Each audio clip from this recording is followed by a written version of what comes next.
Hey guys, welcome to the Wrestling Escape Pod, and I cannot even begin to tell you how excited I am for this. This really is a project that I've been hoping to bring to you for quite a while now. I appreciate a lot of you watching this on YouTube, listening to this on various podcast providers. Maybe don't know who I am. I am Daze from the Wrestling Daze YouTube channel, and I do have a co-host for this project, and I'm so excited for this. I am gonna completely fanboy. You are gonna see a fanboy moment, or hear a fanboy moment if you're listening to this, because I am so excited to reveal that my co-host is Tommy Toy Travels. Tommy, you're on screen. This is beyond an honor. Tommy from Tommy Toy Travels YouTube channel is the channel that inspired me. Tommy was someone that I was watching as I was beginning on YouTube and trying to really find my feet, and to be here doing this podcast with Tommy is, I mean, I'm fan. Can you step in? Cause I'm fanboying. Oh, yeah. I knew I was gonna fanboy. Hey guys, what's up? Did I ever say it's your boy? It's your boy.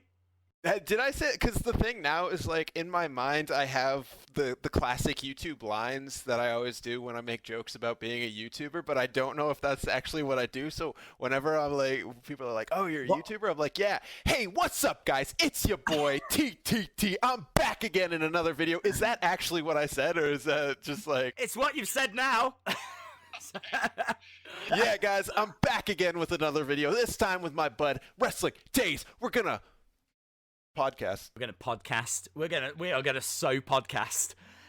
So yeah, this is, as I said, this is a big project and something that I'm really excited about. So this is the Wrestling Escape Pod. This is going to be a regular podcast that we're going to bring to you, and each episode is going to focus on a different wrestling subject. If you are new to wrestling, if you don't know anything about wrestling, but you've just fancied learning a bit about WrestleMania, this is definitely the place for you, because we're going to give you the history.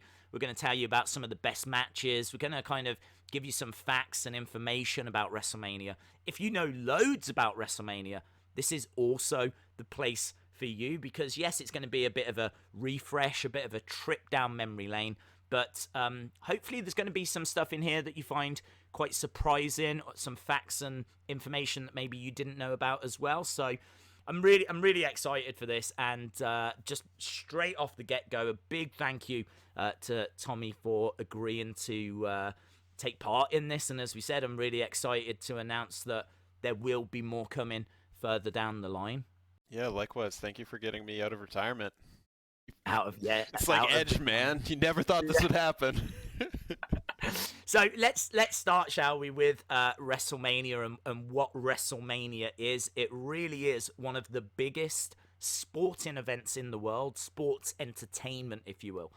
When it comes to like economic impact on the area that it's taken part in the state that it's taken part in, the town, the city that it's taken part in, it really is one of the biggest events in the world. It's up there with the likes of the Olympics, with the likes of the FIFA World Cup, with the likes of the Super Bowl. When it comes to like social media interactions and the amount of money that it can generate for its host city, the state that it's in, as we said, it really is one of the biggest sporting events in the world. And as you heard at the start, we're already in 2020.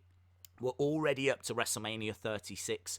So you've got to go all the way back to 1985 for the very first WrestleMania. And Vince McMahon actually said to his talent, to the wrestlers at that time, that this was going to be a make or break situation. He very much knew that he needed a major pay-per-view show. He needed to make a big statement WWE, WWF as it was at the time, was going from being a little territory in New York. It was it kind of catered to its local market. But, you know, as the 80s progressed and cable and satellite TV came in, that's when WWE, WWF started to explode and started to go national and international. Front and center of that, obviously, is Hulk Hogan and Hulkamania. But really, the biggest part of it is WrestleMania. WrestleMania really did change the landscape of wrestling. It's always been regarded as the crown jewel, and it hasn't changed. It still is, even in 2020. And what's really strange about 2020, this is going to be the first WrestleMania with no crowd. This is actually going to be taking place at WWE's Performance Center. It's a room, a very small room as well. And obviously this is all because of COVID-19 and everything that we're going through at the moment, all the self-isolating that we're having to do. And it's going to be such a strange show. I mean, obviously we are recording this before WrestleMania 36, so we're like they did. Recorded it before WrestleMania. Yeah. Right? Didn't they pre-record it, or most of the matches? Well, yeah. I mean, that's well, it has. We're getting very technical now. It has been recorded, but it's not being shown. So we're recording this after WrestleMania 36 has been recorded, but right now it hasn't been shown. Does that make sense? No, it makes no sense. Right, how about this? Forget WrestleMania 36. Forget WrestleMania, it's just about this podcast. Do not watch WrestleMania. No, we're going to focus on WrestleManias 1 to 35. So, you go all the way back to WrestleMania 35. It really interesting that it was actually Howard Finkel that came up with the name of WrestleMania.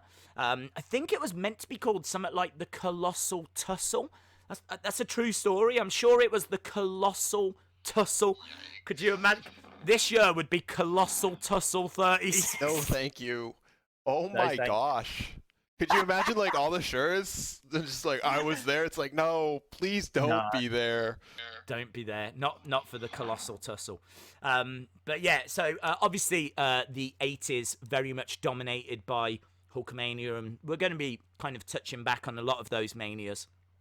In the 90s, you've got the likes of Bret Hart, Shawn Michaels, a little bit of Diesel in there as well. But then you're getting into what was known as the Attitude Era.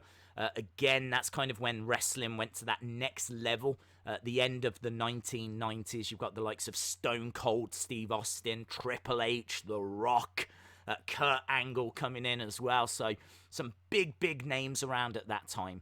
And then in the 2000s, you've got the likes of John Cena, who is main event in a lot of those WrestleManias. And then to the modern day, where we've got the likes of Daniel Bryan, Brock Lesnar in particular, Roman Reigns in particular, and Seth Rollins as well. Still Triple H around as well. And amazingly, The Undertaker. Oh, I thought you were going to say as well. Yeah. Still going. Amazingly. Yeah. Who will be at WrestleMania 36, taking on AJ Styles in what should be a very interesting match. So that's just a little bit of history about WrestleMania.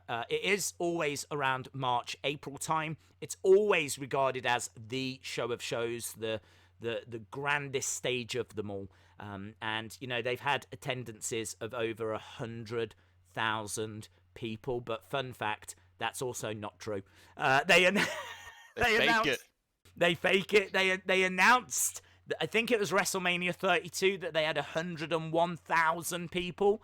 Dave Meltzer of Wrestling Observer actually said that it was 93,000. And if you included all the ticket takers and the concession people and all that kind of, if you included every living soul that was in that building, it was 97,000. But little bit of a Vince McMahon where you just inflate it a little bit and get it to 101. The thing was, for WrestleMania 32, they had said it was going to be 100,000 all throughout the build. So there was no way that they could turn around at the show and go, it was 97. It's 93. Oh Although they should have, because it's still sorry guys, it's going to look better than this year's. In regards to the history, I suppose, I mean, look, we could sit here and talk about the impact of WrestleMania 1, WrestleMania 2. Yeah, let's start off with WrestleMania 1. Let's go match by match. I know I watched all the WrestleManias in prep for this, so yeah. Well, no, I mean, look, let's start, shall we, with our own personal favorite WrestleManias. I feel like that's a good place to start. Of the WrestleManias that you have seen / remember, what do you regard as your favorite? Oh, without a doubt, 30. That was like the first one that I really watched, because it was the first one on the network, so I didn't have to use some like dodgy streaming site to watch it that barely worked. So yeah. I was able to fully, like, I remember the day I watched it. I remember what I did. I remember what I had for dinner. It was like one of those days where it was like, it really stuck with me. I remember the moment that Daniel Bryan won, and it was just like, was that 30? Yeah. Okay. For a hot second, I was just like, nah, dude, that wasn't 30. You're a fake fan. Okay. And like, yeah, here I am. Yeah, I remember the day. It was awesome. Was that actually it? Did it happen?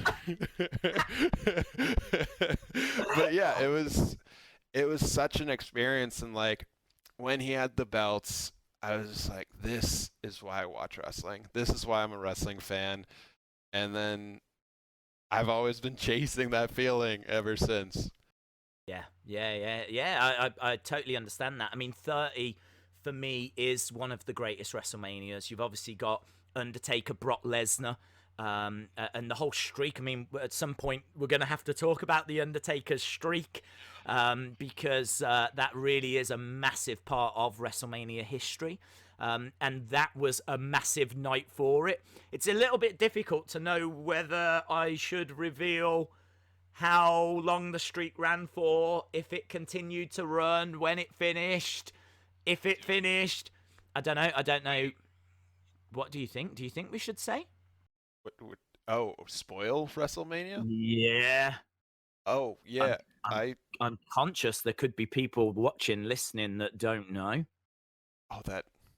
I'll sit on the fence. When it comes to the Undertaker's streak, I won't say anything. All I'll say is that 30 was a big challenge for him because he was. I think that's already like the important thing. If you watch one match in regards to the streak, it's 30 because something big happens there. But I won't say if he won or he lost. You know, something happened. You gotta watch 30 to see. No, I was making out that it was a big. Right, he loses. Okay, he's lost. It went wrong. He got concussed. Yeah, look, 30 is monumental. If you've not seen it, you'll really enjoy it. And Daniel Bryan as well. Obviously, you know, him going on to beat Triple H and then get into that main event. I agree. There's a lot of great matches on WrestleMania 30. It was actually shown on TV again the other day, so I've actually watched it just the other week. And it was kind of great to go back and rewatch it because it is one of the best WrestleManias. I think widely regarded as the best. The one that I'd say most fans tend to gravitate towards is WrestleMania 17, and the reason for that is because that is the late 90s. Is it the late 90s? 17 might be early 2000s. I was thinking it was about 99, but I think it's 2001.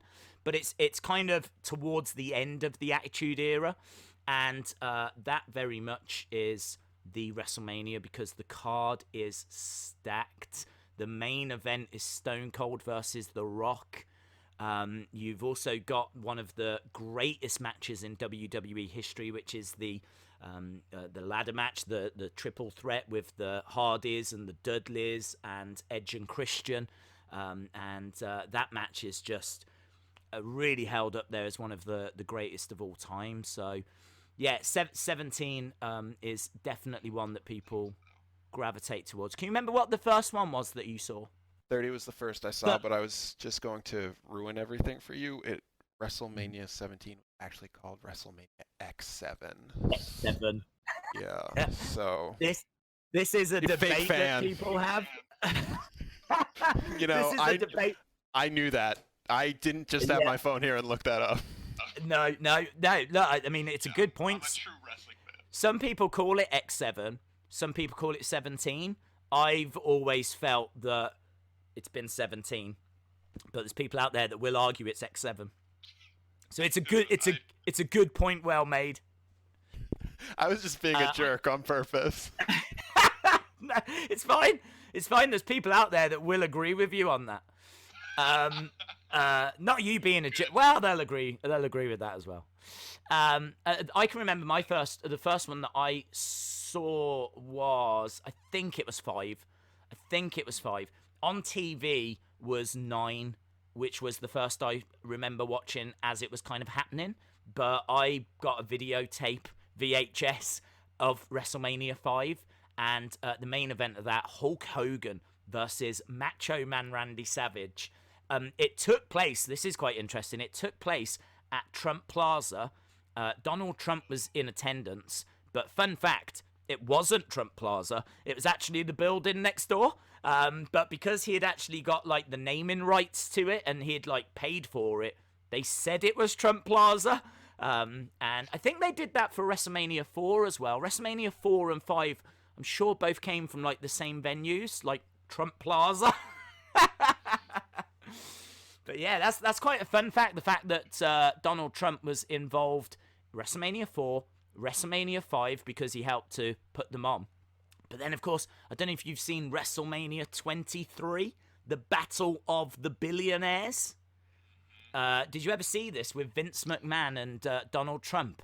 I think just being a man who has been on the internet for a while, I have been able to witness most of that moment on random memes and stuff like that. Yes. They do show a lot of clips of it. They do. This came about, it was hair versus hair, so the loser would have their head shaved, so could have been Donald Trump or it could have been the owner of WWE, Vince McMahon. Now, obviously, they weren't going to be actually fighting each other, so they were going to have wrestlers to represent them and fight on their behalf. And another fun little fact is that I think originally was meant to be Hulk Hogan versus Big Show. And then Big Show wasn't able to do it. And so they were toying with the idea of switching it for Hulk Hogan versus the Great Khali. That then fell through because I think there was a disagreement between Vince and Hulk Hogan. And it ended up being Umaga versus Bobby Lashley. Of course, it would result in Vince McMahon having his head shaved. And the buy rate for that WrestleMania was through the roof. People went crazy for that one. I don't know if it's because they thought Donald Trump might have his whatever your political views are. We're obviously not going to get into all of that, but I think his hair is iconic. I think we can at least all agree on that. So his hair is iconic. So I think a lot of people tuned in the hope that it might be Donald Trump that got his head shaved. But of course, and spoilers. It wasn't. Spoilers. Yeah. I've given up now. Yeah. There's many cats that are out of the bag now, so I think this is going to be full of spoilers. I remember in college. Oh, what? Yeah. In college? I was going to say, is there a moment that stands out to you? Yeah. In college. I remember like just hanging out, flipping through channels with friends and seeing an ad for WrestleMania 29 and just being like, yo, John Cena against The Rock? Yeah. I got to watch that. And I never did. Yeah. But like college me, it was like, that's going to be the craziest thing ever because it's The Rock and John Cena. Did you know that was the second time it had happened? I think that's why it was so incredible to me too. Is that it wasn't the first, it was the second time.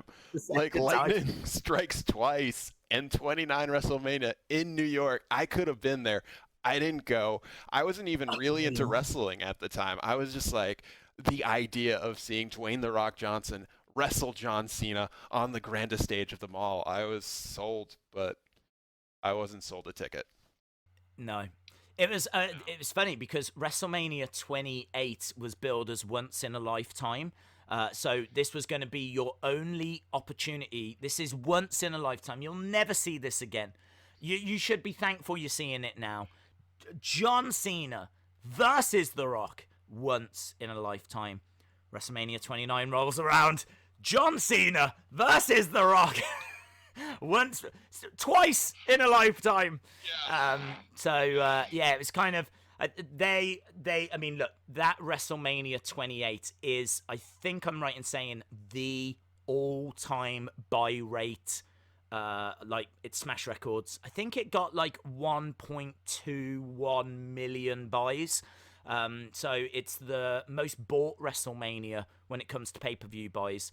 And as soon as Vince saw those numbers, it's like, dude, naturally he was going to do it again. And he almost got me. The second one didn't quite reach the same numbers. I think it's because everyone bought the once in a lifetime thing, and then obviously when it got repeated, it kind of lost maybe a little bit of its magic. Yeah, unfortunately. So it couldn't kind of reach that level again. But some of those WrestleManias are not the easiest watches. There's a few in the 20s that weren't brilliant. 27 in particular, which is it's kind of how the whole Rock thing started, because Rock was, I think, the guest host of WrestleMania 27. Yeah. And it was John Cena versus The Miz, and that was the main event. I mean, not the most exciting, no offense to The Miz, but not the most exciting main event. And it was from that we got The Rock versus John Cena the next year, and then obviously the year after that as well. So those kind of all lead into each other, but 27 is not a great one. Yeah, I'm just looking at it now, and it's like, main event was The Miz. Oh, spoilers. Miz won. And it's like, oh, and Snooki was in a match from Jersey Shore. Yikes. Yeah, I didn't even know who she was. This did not age well at all. I don't know what a Snooki is. Yeah, please don't. Do not. Everyone watching this, if you don't know who or what that is, just ignore it. I didn't say it. I might even cut that out of the edit, because this is not something we need to talk about. I think I wanted one for Christmas. I seem to remember having one on my Christmas list, a Snooki. But I never got one. Good. I never got one. Good. Yeah. They don't last very long. How have you ever gone back, like, to the first one, or like the second or the third? Have you ever gone that far back and actually looked at those WrestleManias? I honestly don't think I have. That's amazing. Amazing. Actually, I watched the main event of WrestleMania 3. Yes. Which is worth mentioning. Hulk Hogan, Andre the Giant. What? I mean, that for me is wrestling.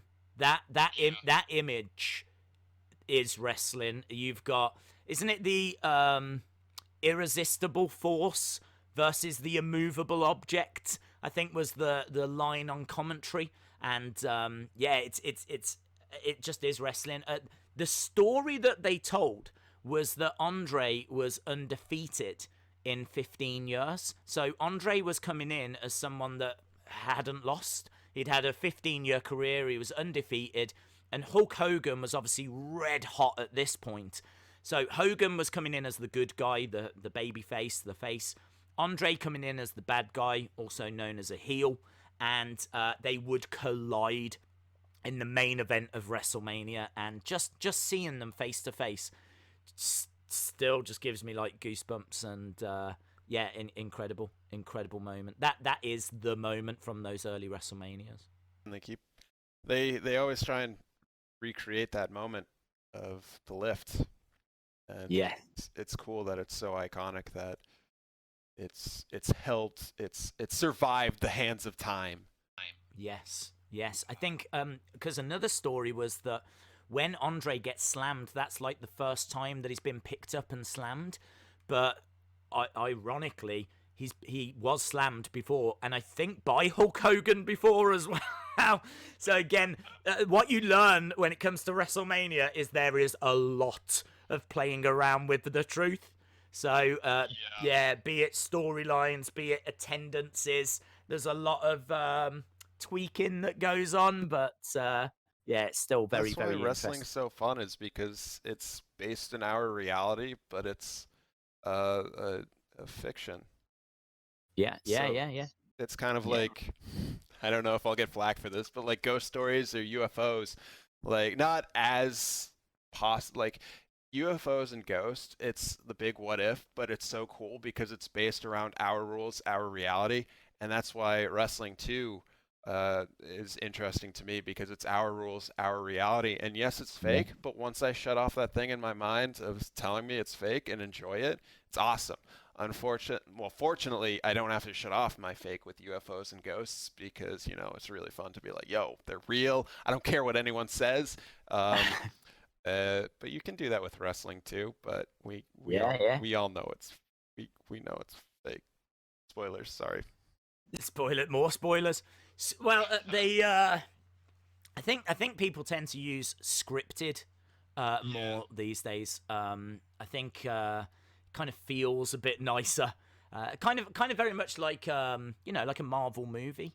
In many Yeah. ways, you've got It's fake. I love doing that to people when they're like, yeah, you like wrestling, that fake stuff?" I'm like, "Yeah." "Do you like Black Panther? That's not yeah, real." yeah. Hate to break it to you, Barney. That's not a real dinosaur. Yeah. Another spoiler. So yeah, I mean, this very much is a kind of what's always confused me is people that aren't into wrestling will come up to you and go, it's fake, right? And it's like, it's like, what? Is it? I don't know I don't know if they're expecting as if they're going to tell you something that it's going to blow your mind, or they're going to be the first to tell you this, or why it even matters. I don't know. I That's can't. one of the greatest mysteries of the world, is what is their end game? Yeah, I don't get it. Because no one goes up to people at like Star Wars film premieres and go, it's fake, right? Like those people don't. They're not doing. That's not happening. So I Yeah. don't get it. Maybe it's because when you're a kid and you're very very young, maybe you do believe in it. I mean, I obviously did when I was younger. I thought it was real, and I remember it. My cousin actually, my cousin turned around and said, they're robots. Actually tried to convince me when I was very young that they were robots, and I was having none of that. Like I was really having, pushing the fake angle. yeah, that's really pushing it. That was too far, and I was like, no, no part of me believed that. But when I found out that it was scripted, which might have been a year after that, I don't know. That that blew my mind. That absolutely blew my mind because I was fully on board with it. It was, I believed in it. So, but yeah, I mean, it never lost its way for me. Even when I found that out, it was still. I think your appreciation of it changes. Like, I think you look at it a different way. Yeah.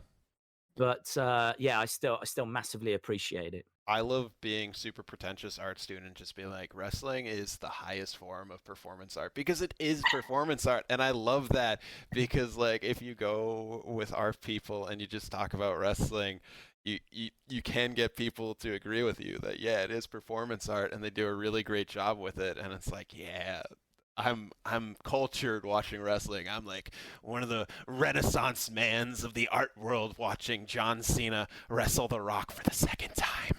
That's right. Yeah. Yeah. Twice in a lifetime. Yeah, I can't believe it. I kind of like as I've grown up, I've kind of come to appreciate the backstage politics maybe a little bit more, and Yeah. the what ifs, because there's been a lot of changes that's happened to WrestleMania over the years. For example, there's rumors that Lex Luger was meant to win the title at WrestleMania 10. And those plans changed. The rumors are that Lex was going to actually beat Yokozuna, win the championship, and then drop it to Bret Hart later in the night, but he would still have been champion. But those plans changed. That never happened.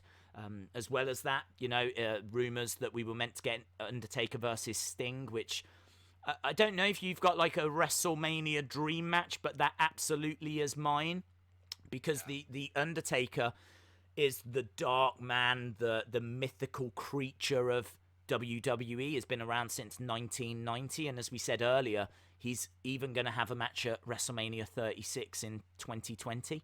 So he's been around for all of that time. He really is, for me, the face in many ways of WWE. But their rival for a long time was a company called WCW. And the face of that company for me, and I know some people will disagree with this, but certainly one of the biggest faces was Sting. And he was also quite a mythical, dark character that, had a mythology to him as well. And it's always been a dream match of mine to see those two collide. And I think it was meant to happen at something like WrestleMania 27 or 28. They actually approached Sting and said, "Do you want this match?" And he turned it down. He turned it down. I think he is actually desperate for the match now. He has always wanted the match, but he's always been concerned about joining WWE because they've never treated outside talents very well. They treat their own very well. People that they nurture, people that they develop, always get treated fairly well. But if you get brought in from a different company, it can be very touch and go. So he did actually join, though, years later, and had a WrestleMania match. WrestleMania 31. Did you see that at all? I did. Against Triple H? Yeah. I think that it was far eclipsed by his match with Big Show, which was on, I think, Raw, the Raw before WrestleMania, and I think it was supposed to be him and Big Show, and I don't know, John Cena ended up in that match, I'm pretty sure. But, yeah. No, that I was being facetious. That was not as good as him. Actually, the Triple H match, I wasn't as excited about that because it felt a little too much to me like Vince being like, "Yo, WCW, you suck. WWE for life." And I just wanted a match, It's thing. And I feel like we finally got that match with Seth Rollins, but unfortunately, we know how that ended. I don't know if we know how that ended. If some of our listeners know how that ended. Well, in regards to that Sting Triple H match, it took place at WrestleMania 31, and it was basically Sting coming in finally after all of these years to work a program with WWE and to get a WrestleMania moment. And again, spoiler, he does not win that match, which I honestly feel is probably if I could go and change any result in WrestleMania history, I would go back and change that one, because it bugs me that much. The fact that Sting, this absolute icon, lost a match that he really did not need to lose. I mean, Triple H didn't gain anything by winning that match. Sting, you could argue, didn't lose anything either, but that potentially could be his only ever WrestleMania appearance. And for him to lose, exactly like you said, the way it came across was Vince McMahon one final time saying WWE is better than WCW.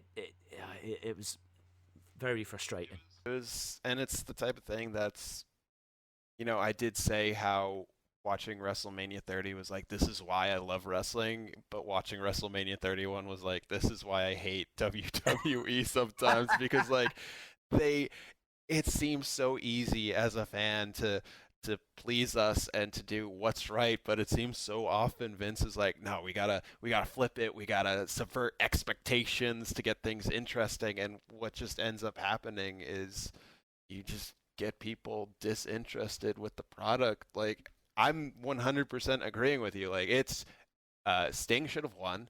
And then, like, under that, maybe for me, it was like, what was that, 27 or 8 when Sheamus and Daniel Bryan had like an 8-second match when, if they were given time, they would have killed it in the opening match. But, like, those two things were like Vince just being Vince for no other reason than being like, I know what's right. I know what the fans want. And if they don't want it, they don't know what's right. And I know I'm being very smarky or marky. I don't know which it is right now, but it's tough. It's tough. It is tough sometimes. What I would say about that match, so again, we're talking, I think it was 28, and it was Daniel Bryan. I think it was a World Heavyweight Championship match, and it started the show, which that happens sometimes. And Sheamus beat Daniel Bryan in, I think it was about 8 seconds, 11 seconds, something along those lines. That though, in a way, I do agree, at the time, really annoyed me and a lot of fans. But it was as a result of that I think Daniel Bryan went to the next level. You know, you fast forward 2 years and we're talking WrestleMania 30 and we're talking him reaching the mountaintop. And really, in many ways, you could go back to 28 and say that's the moment that things really went to the next level for Daniel Bryan. That's when someone that people loved as an indie wrestler, someone who had come in and wasn't really seemingly getting, you know, treated the way that we wanted. He got obviously cheated out of his title in 11 seconds. We wanted a proper match. We didn't get it. The fans then were completely solidified behind Daniel Bryan.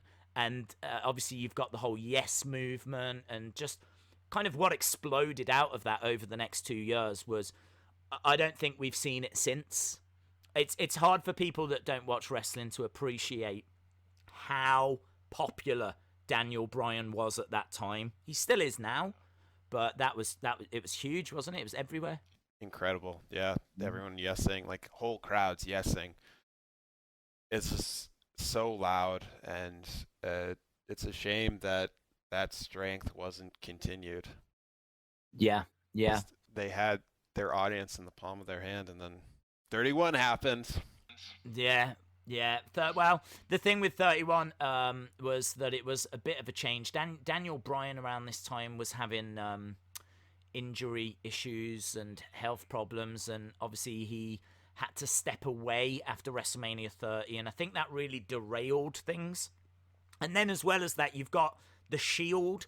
So it's hard to know how deep to go with these things, because I know there's people listening that are big wrestling fans that that want to explore this, but then equally I don't want to go down rabbit holes too much to alienate people that don't watch. Yeah, I'm all about the rabbit hole.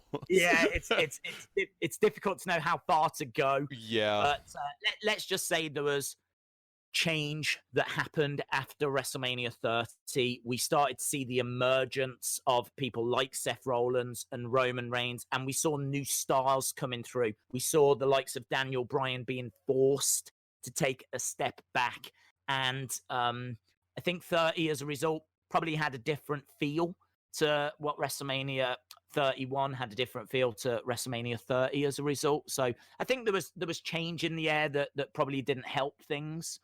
But yeah, there was definitely a few moments at 31 that were frustrating.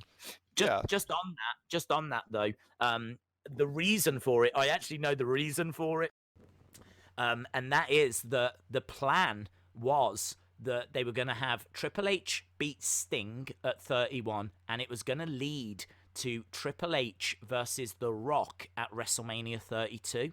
So this was to really build Triple H as this big heel and build The Rock. Well, not that he needed building, but, you know, The Rock would be the face, and it would be this big, massive match at WrestleMania 32. So they sacrificed Sting to build Triple H up ready for WrestleMania 32. It's why there's a little altercation between Triple H and The Rock at 31 as well, and Ronda comes into the ring, and it was all going to build to WrestleMania 32, but The Rock's filming schedule got in the way, and as a result, there is no Rock versus Triple H match at WrestleMania 32. It kind of goes back to what I was saying about how, you know, like Lex Luger was meant to be champion, didn't happen. Undertaker versus Sting was meant to happen, didn't happen. Rock versus Triple H was meant to happen at 32, didn't happen. So a lot of that is really interesting, the behind the scenes stuff. Yeah, like that episode of Total Divas that showcases on the WrestleMania 29 match that was cut between the Bella Twins and Sandow and Cody Rhodes. AEW star Cody Yeah. versus the Funkadactyls and Tenzai and what's his name? Tons of funk. Brodus Clay. Brodus Clay. Yeah, that that match was definitely, if that had happened, Red hot. yeah, the history of wrestling would be changed. Maybe Yeah. no AEW. Yeah, there's a off the top of my head, there's another example of that at WrestleMania 10. Just talking about some of the great WrestleMania matches. We've already spoken about like the WrestleMania 17 triple threat that's got the Dudley Boys, the Hardy Boys, Edge, and Christian. If you go back to WrestleMania 10, I think I'm right in saying this was maybe the first ladder match, or certainly one of the first ladder matches. Shawn Michaels versus Razor Ramon. This is a Dave Meltzer 5-star classic match. Now, I think Dave Meltzer's given about 25-star reviews to WWE in their entire history. So the fact that this is one of those matches is quite a big deal. And if you don't know anything about WrestleMania, this would be another match that I would definitely recommend you check out. But it actually overran. It was such a great match that they were just going through the motions. They were doing what felt right and kind of giving the match that needed to be given. But as a result, there's a match that gets cancelled. I think it was like a 10-man. It's a nothing match, but it had the likes of Jeff Jarrett and Hardcore Holly and people like that in it. And apparently when Razor and Shawn Michaels go back through the curtain and go backstage, rather than being greeted with this great applause, Macho Man starts having a right go at them because they overran. And it meant that all these other guys weren't now going to get a payday. Because, of course, if you appear, if you appear, Big you get like money. a nice...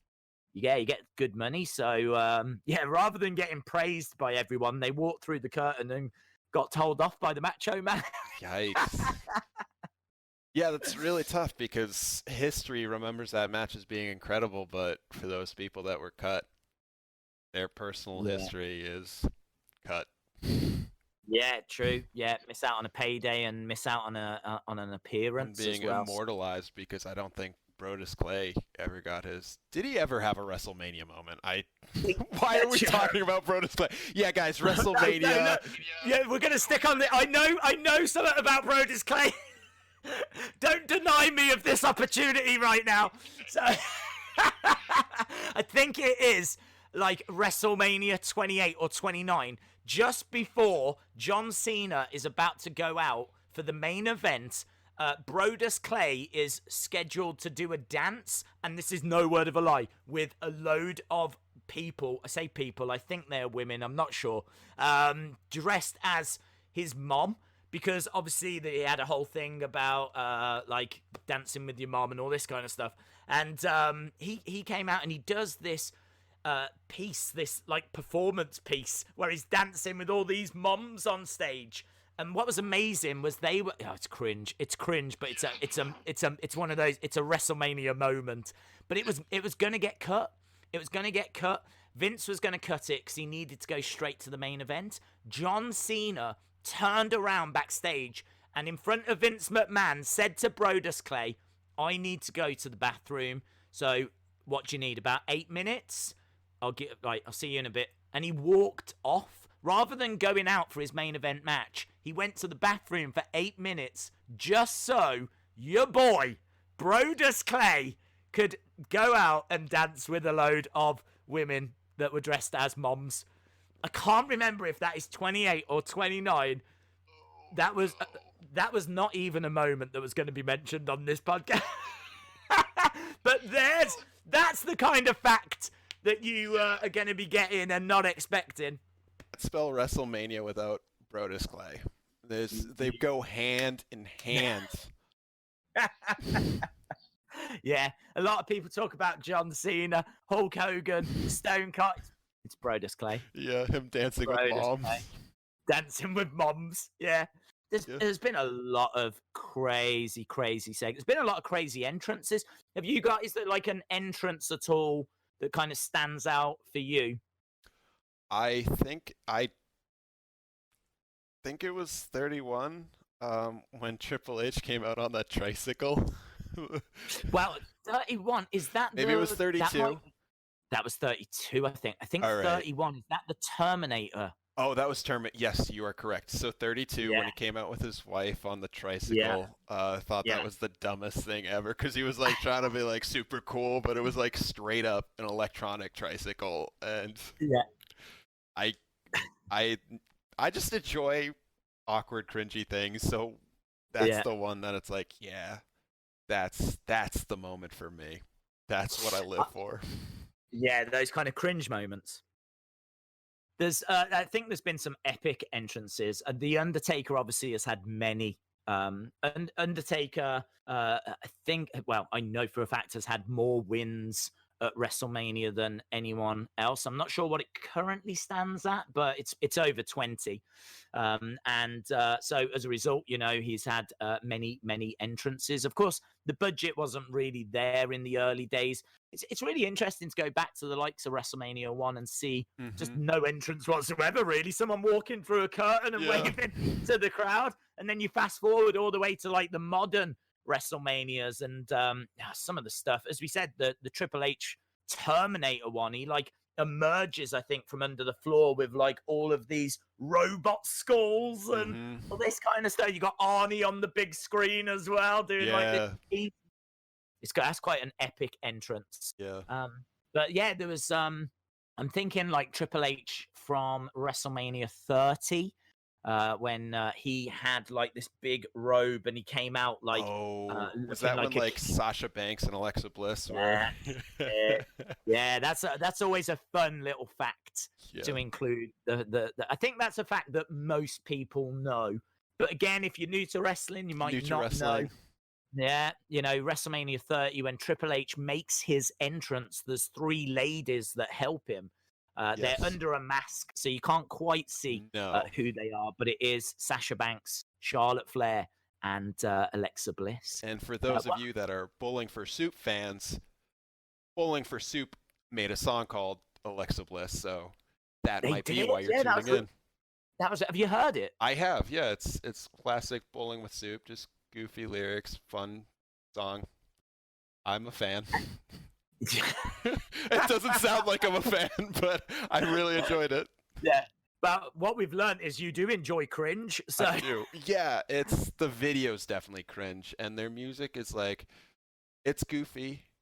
I wouldn't exactly say it's cringe. Some people might cringe to it. The video's definitely cringe. So if you want to cringe, I'd watch that. But it's not relevant to WrestleMania, unfortunately. What is she in it? She's in it, yeah. Oh, I don't know. I know the song exists. That's all I know. I've not heard it. I've not seen the video. Oh. But I know it came out a couple of months ago. I think it was. So yeah, very, very, very cool. I have to check that out. Yeah. I'll add it on my to-do list. Yeah, add it to your list, but WrestleMania 30 Triple H. It's your favorite. Yeah. My favorite? Yeah. Entrance. I think it's really tough. I mean, I do think back at a lot of those Undertaker ones because honestly, the Undertaker. I mean, this actually is going to bring us quite nicely to what our favorite match is when it comes to WrestleMania. Because favorite match for me would be WrestleMania 25, Undertaker versus Shawn Michaels. Now, spoiler, at this point, the streak is still going. And I really felt like this was going to be the year it was going to end. I genuinely believed that 25 was the year because if anyone was going to beat The Undertaker at WrestleMania, and no one had at that point, I think his record at this point must have been around about 15, 16, something like that. Maybe even 17 and 0. So, he had a great record at WrestleMania. By this point, the Undertaker's match was bigger than the championship matches. Was this the year the streak would end? It got to that stage. And I remember it being Shawn versus Undertaker. Undertaker very much representing the darkness. And I think he emerged actually from the ground and kind of rose up from hell in a way. But Shawn kind of descended from heaven. He was on a platform. He was wearing white.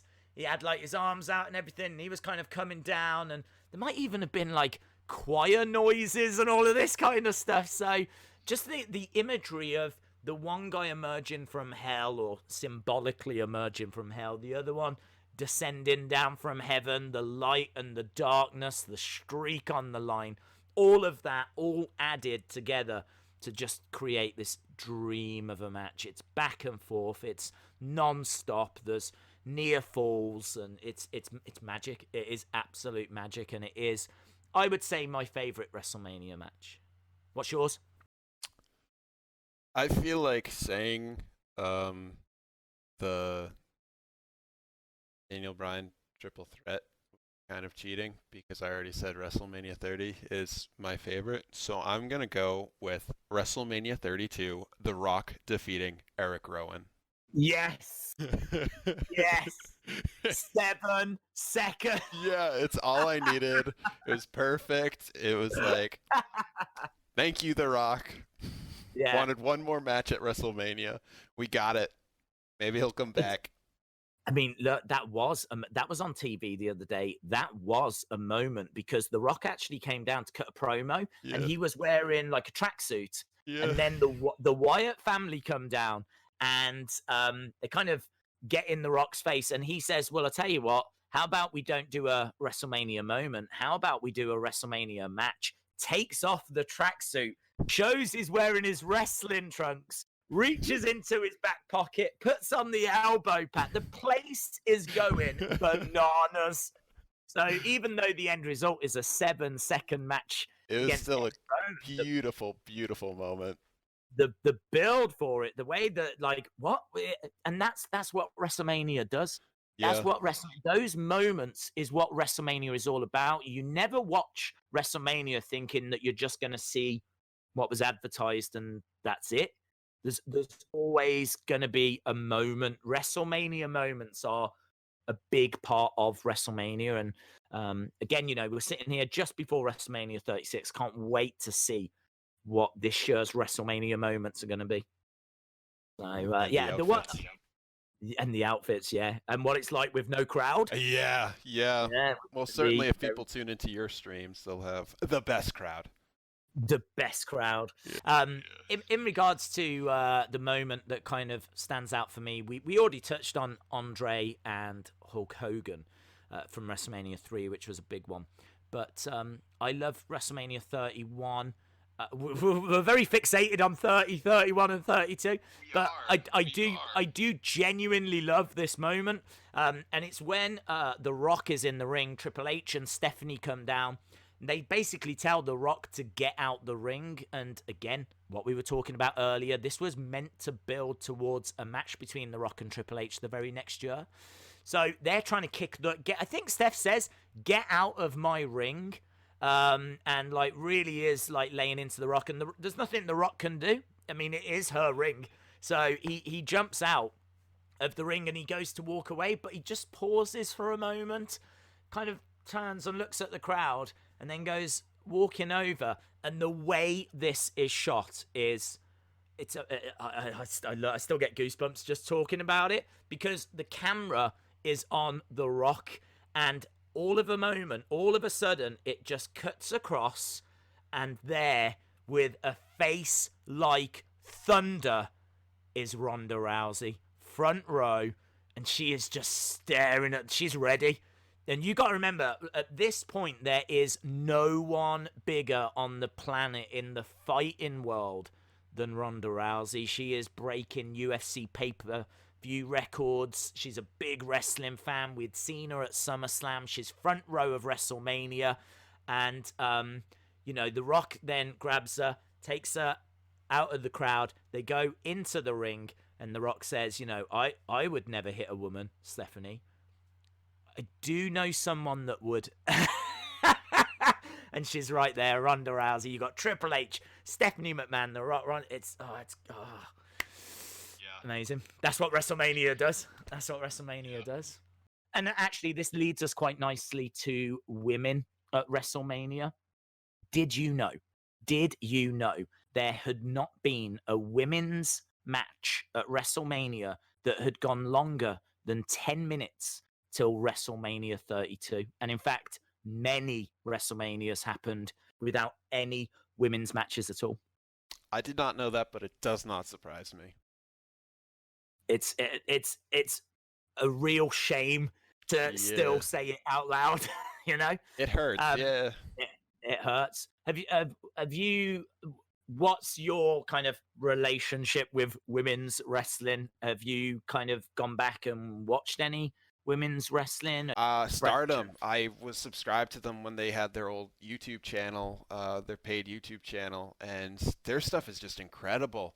And I know a lot of people are now from there and went to WWE, but the indies are just killing it with the women, and it's still like, I know WWE had their Women Revolution and stuff like that, acting like they were the forerunners, but they're still not at, like, they're getting better and they're almost there. But it's, as you said, 32 was the first time where like Stardom and the indies are having these incredible women matches. It's just such a shame. Yeah. Well, I'll tell you what, that would be a brilliant episode in for us to look at in the future, because my knowledge of Stardom is close to zero. Oh, cool. So I would be fascinated to kind of really explore just anything to do with. Of course, I'd do some research for it as well, but yeah, I don't know a great deal about Stardom. I've seen some matches. I'm aware of some of the championships and the former champions and things like that. But yeah, I would very much enjoy exploring that in the future. I suppose it's worth, whilst we're talking about women's wrestling, just pointing out that even though WrestleMania 32 was the first time that a women's match went over 10 minutes, by WrestleMania 35, they were main eventing. So that women's revolution really got some steam behind it. Yeah. And I personally give a large part of that credit to Ronda Rousey. Ronda Rousey, who I've just freaked out over at WrestleMania 31, was a big part of elevating that women's evolution. It had already begun. And I don't want to discredit the work that the women in WWE had done. But I think to get to the main event, that the cherry on top, I think that's the best way of doing it. I think a lot of work was done to bake the cake and ice the cake, if you will. Mm-hmm. Ronda was the cherry. Ronda was the missing piece. And the main event of WrestleMania 35, last year's WrestleMania at the time of recording this, was Becky Lynch, who was red hot, still is, and Charlotte and Ronda. So Charlotte, Ronda, Becky Lynch. And yeah, crazy to see women closing the show at WrestleMania. It was very much deserved and brilliant to see. So yeah, I mean, if you go back to the early WrestleManias, you're talking about the likes of the Fabulous Moolah, who I believe did make an appearance at WrestleMania. I can't remember. I think it might have been WrestleMania 1, WrestleMania 2. But she did compete at WrestleMania. It's kind of crazy to look at like the legends that have competed. Bruno Sammartino. Do you know a great deal about him? Yes. Sorry, you seem really surprised. Like, yeah, I know a little. Sorry, I feel like I know more about his childhood than his wrestling career. No, that's amazing. Do you want to go through what you know? Now that I'm being put on the spot, it's let me all not flown out of my head. We can do a Bruno Sammartino episode when I remember everything. He's just a really nice guy. I remember when he passed away. He was a great guy. Dave Meltzer and Brian Alvarez posted a bunch of their interviews with him, and I would just listen to them, and he was like so down to earth. But I never really watched his wrestling, and unfortunately, I just know he was a really cool guy, and I'm afraid to say the history about him because I feel like I'd mix it up with Andre the Giant's history. No, that's fine. You're absolutely right to talk about the history of him because it's really interesting. The reason why Bruno, I think, is such an interesting character, and again, if you know loads about wrestling, you'll know this, but if you know nothing about wrestling, I hope you get something from this. WrestleMania started in 1985, and Hulk Hogan was the poster boy, yeah? Actually, on the poster of WrestleMania 1 is Hulk Hogan and Mr. T, because celebrity was a big thing. It's a whole nother section we'll have to get to, because the celebrities are obviously a big part of WrestleMania. And the very first WrestleMania poster is Hulk Hogan standing next to Mr. T. But the big star in wrestling throughout the 60s and the 70s, certainly for WWE, was Bruno Sammartino. Bruno Sammartino held the WWE Championship for 7 years, the first reign, continuously, didn't lose the title. Then he dropped it, but he only dropped it because I think it was injury. And he was then convinced to become champion again, because no one was really drawing like he had. No one had the appeal that he had. And he had a second run towards, I think it was like the end of the 70s, for 4 years. So altogether, Bruno Sammartino was WWE champion for 11 years. And all of it happened before the first WrestleMania. So when you want to talk about legends, impact on the business, you have to talk about Bruno Sammartino. And amazingly, he did perform at WrestleMania. It's kind of crazy to think that if WrestleMania had been around in the 60s and 70s, he probably would have main evented it at least 15 times. Like, genuinely, because he was champion for 11 years. So I think you can say that he would have main evented it as champion and then competed for the title a few years as well. So, 12, 15 times he would have been in the main event. But it started in 85. He was well past his best. He was retired. He was pretty much done. Yeah. His only appearance, I think I'm right in saying, is WrestleMania 2 during a Battle Royal. Again, for people that want to go back and check on this, there's a Battle Royal. It's got Andre the Giant in it. It's full of NFL stars. And one of the participants is Bruno Sammartino. And the history you was talking about is he actually grew up in Italy. And he was, I think part of Italy was occupied by Nazis during the war, the Second World War. And his house was occupied and his village and everything. And he was driven out. And his family were driven out and up into the mountains. There was mountains in the area, and his family had to survive. I honestly can't recall the amount of time, but I know it's like an easy 12 months, maybe even 24 months. It's like a year, 2 years. Yeah, it's a long time. And it's incredible that they survived. Yeah, his mom had to keep going down the mountain and trying to steal food, to keep them going. And it's incredible that like she was able to do that for so long, and then able to get him to America after doing that. Like, I think she was shot at once too. I kind of remember that from one of the interviews, and it's like, gosh, go mom.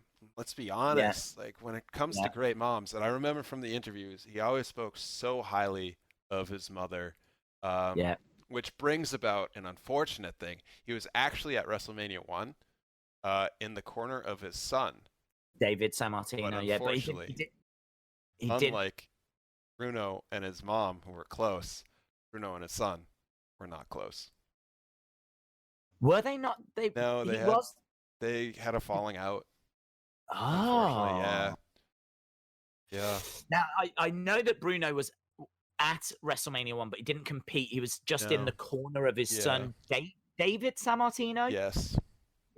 So David Sammartino competed at WrestleMania 1. Bruno was in the corner, but Bruno would get into the ring and compete at WrestleMania 2 in the Battle Royal. But so he had two appearances, but one match. How lovely of Brodus Clay, all those years later, to pay homage to mothers all around the world. Shout out the moms, Brodus Clay representing That's why John Cena turned around and went, "You need 8 minutes. You've got 8 minutes." It's for Bruno all along, because he remembered WrestleMania 1 in his son's corner. You know, we need to show that family is alive and real and important.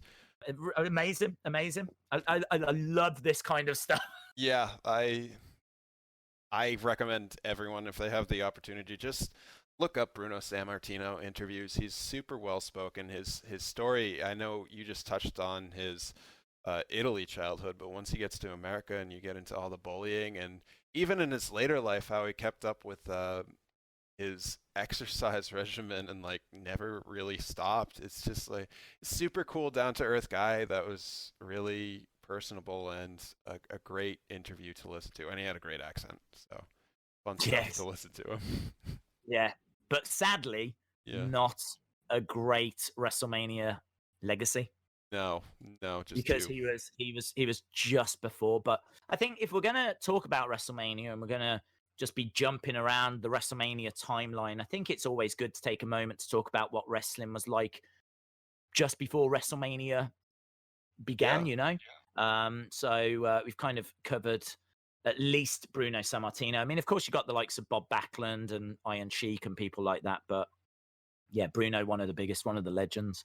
Let's talk about celebrities, because we've kind of just touched on it. So have you got any kind of favorite celebrity appearances? All right, I don't know if this counts, but I love when they get the bands. Like WrestleMania 29 having Living Colour do CM Punk's. I love Living Colour. I think they're an incredible band. And CM Punk's awesome. He's a cool dude. He's one of those that, when I was into wrestling, he was the one that was like, whoa, cool. So them together was awesome. And then Nakamura, I don't know if it was 32, 33 when he had the Alice Cooper's guitar. She shredded. That was so cool. But yeah, I love when they get bands who actually perform. I know it's not always they do that at WrestleMania. Didn't they get Bray Wyatt, the guy that did Bray Wyatt's song? Didn't he perform once? I just love that when they get the performance artists there to do the songs. Talking of celebrities, Rob Gronkowski. Not I don't a want name to talk about it. Okay, fine. Good, let's move on. Being from the New England area, it's like, it's tough, man. No, he is the host of 36. I've just seen the memes of him dancing, and it's just like, it's cringe. It's cringe. It's what I like, but I don't like it. Yeah, you should love this. This should be right up your street. He should be the modern day Brodus Clay for you. Maybe he'll bring out Brodus Clay. Hopefully. Yeah. That's what I want. Brodus Clay's second WrestleMania moment. But we can't move on from celebrities without talking about Mike Tyson. Mike Tyson, WrestleMania 14. This is very much Attitude Era, and he was kind of brought in to really get in the middle and really kind of cause problems for Stone Cold Steve Austin. Obviously, Stone Cold was red hot around this time. He was still continuing to develop into the, megastar that he would become, but he was pretty much there by now. This would probably be the cherry on top for him. And he has a match with Shawn Michaels, and they bring in Mike Tyson, and just everything changes. I think it was like around this time or just before this time that WWE, we've spoken about WCW. They were obviously in a battle around this time. They were both the Monday Night Wars, so they were both had shows on of a Monday night. And WCW won in the ratings for 83 weeks in a row. So WCW was kicking WWE all over the place. This really started turning things around. Getting Mike Tyson in was a game changer. So you could say that there was no bigger celebrity appearance. If Mike Tyson qualifies as a celebrity, I'm not too sure. He's obviously, a professional sportsman, but he's not part of the wrestling world, so I would count him. And what a moment. They actually wanted to try and do Triple H versus Mike Tyson in a boxing match at 17, I think it was. But apparently the amount of money that Mike Tyson wanted, it just it wasn't realistic, so it never happened. But there was going to be a 6-round boxing match between Triple H and Mike Tyson. So, yeah, we might have seen him again. That celebrities in wrestling would be a great podcast theme. Yes. Because there's a lot of great themes coming out of this. Yeah. Best matches, best WrestleMania moments. We could talk celebrities, match types. We can just like go off, and each of these things we talked about, do them as their individual episodes. Absolutely. Well, this is what I'm saying. This is what the Wrestling Escape Pod is there, you know? Yeah, it's like it's there for people to just get lost in. And I must say, I mean, I would love that we get feedback from people. I want to know what people enjoyed. I want to know if they wanted us to explore something further. Anything literally good or bad, send it over. I mean, this will be on YouTube, so put it in the comments if you're watching on YouTube. If you're listening through one of the many different podcast providers, we will have a Twitter account. Our Twitter account got suspended before we even did anything. We set up Wrestling Escape Pod, and then literally a few days later it got suspended, and I don't know why, because nothing was uploaded onto it. Nothing happened with it. So we're in the process of trying to get that back. So we should have some kind of a some kind of a Twitter up for you to actually contact us. But obviously you can contact me at Wrestling Daze. Where can people contact you, Tommy? I have no idea what my Twitter is now. On Instagram, you just comment on one of my pictures. What's my Instagram? It's influencer .bmp. There we go.